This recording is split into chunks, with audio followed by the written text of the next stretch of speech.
As the country experiences multiple crises, the Nigerian President Muhammadu Buhari is set to leave for London for routine medical checkup. Hi, welcome to What's Happening. These are the top 10 stories. At number 1, as the country experiences multiple crises, the Nigerian President Muhammadu Buhari is set to leave for London, United Kingdom, today, October 31st, 2022, for routine medical checkup. The news was disclosed in a statement by the Special Advisor, Media and Publicity, Femi Adesina, on Monday. The statement also noted that Buhari will return to the country in the second week of November 2022. At number 2, presidential candidate of the African Democratic Congress, Dumebi Kachikwu, has set a new standard when it comes to campaign strategies by holding an almost 5-hour-long Twitter Space session. The space, which was hosted by Dr. Ademola Banyole on his Village Square platform, saw Nigerians from all over the world taking on the ADC presidential candidate on various topics ranging from security, economy, corruption, Jabwa syndrome, medical tourism, unemployment, etc. In a statement by Kachikwu on Monday in Abuja, he said the participants were particularly surprised that he didn't decline any questions. Kachikwu further profiled solutions on education, debt portfolio, minimum wage, etc. during the space. At number 3, commercial drivers in Lagos State under the aegis of Joint Drivers Welfare Association of Nigeria have today embarked on 7 days of protest and boycott of services across the state over multiple and excessive extortions by the management of the parks and garages in the state. This left commuters stranded at various bus stops and consequently jerked up transport fare. The statement, which was signed by the national leader Akintade Abiodun, has given the Lagos State government a 7-day ultimatum to respond to their demands. They urged members of the union and justice-loving citizens to remain law-abiding, refrain from blocking the roads, and avoid violent confrontations and demonstrations. At number 4, amidst increasing fears and concerns after the terror alert issued by the US and UK, the National Security Advisor, Babagana Monguno, has assured Nigerians that there is no cause for alarm.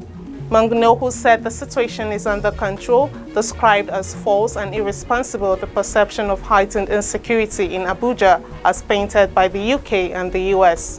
Monguno made the disclosure on Monday at a briefing after a Security Council meeting presided over by President Muhammadu Buhari at the State House.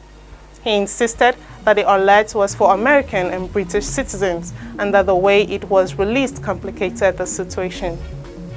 At number 5, the All Progressives Congress Kano Central Senatorial District candidate Abdul Salam Abdul Karim Zara, also known as AA Zara, is reportedly missing as his alleged $1.3 million fraud case came up in court.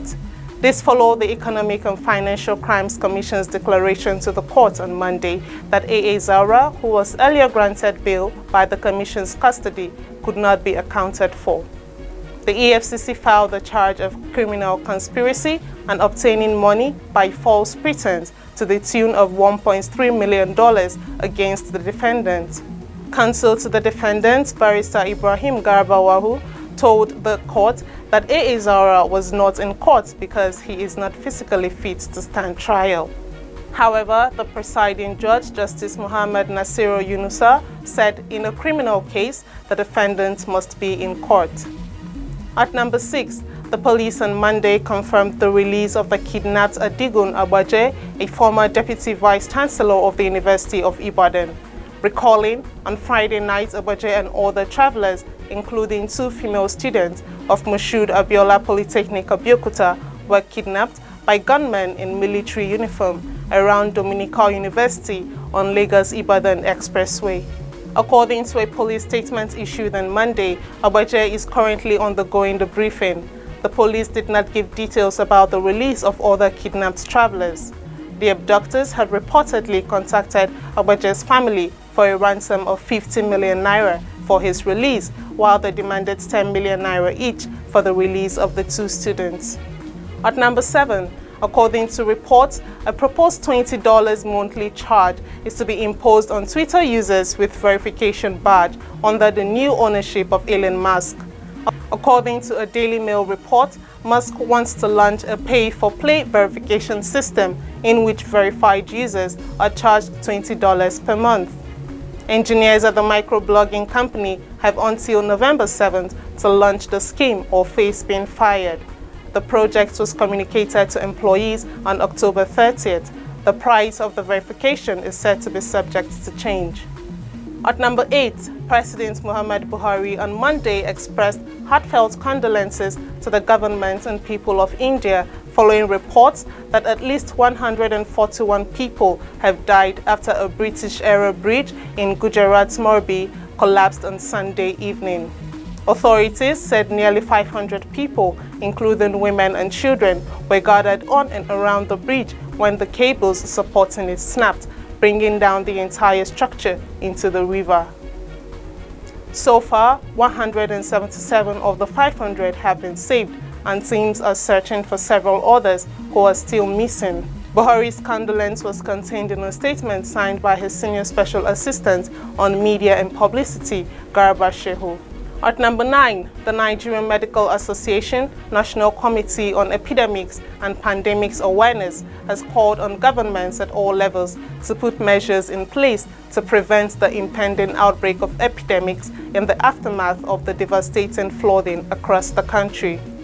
In a statement made available to journalists on Monday by the chairman, Dr. Abubakar Hassan, and the secretary, Dr. Eneja Joseph of the committee, called on government to provide potable water to the affected communities, as the bodies of water in these areas were heavily polluted and unfit for consumption. According to the statement, the provision of water purifiers, as announced by the federal government, is a step in the right direction and should be extended to all the affected communities. Finally, at number 10, the Federal Road Safety Corps has confirmed an auto crash which happened on Sunday night around 9:30 p.m. along Enugu-Port Harcourt Road near the University of Nigeria Teaching Hospital, Itukwuozala. It was gathered that the accident involved a 14-seater bus said to be traveling from Imo State to Adamawa State. The vehicle reportedly ran into a trailer before bursting into flames. Although FRSC could not provide the casualty figure, reports claim that 13 passengers were burned beyond recognition. That's all for today. See you next time on What's Happening.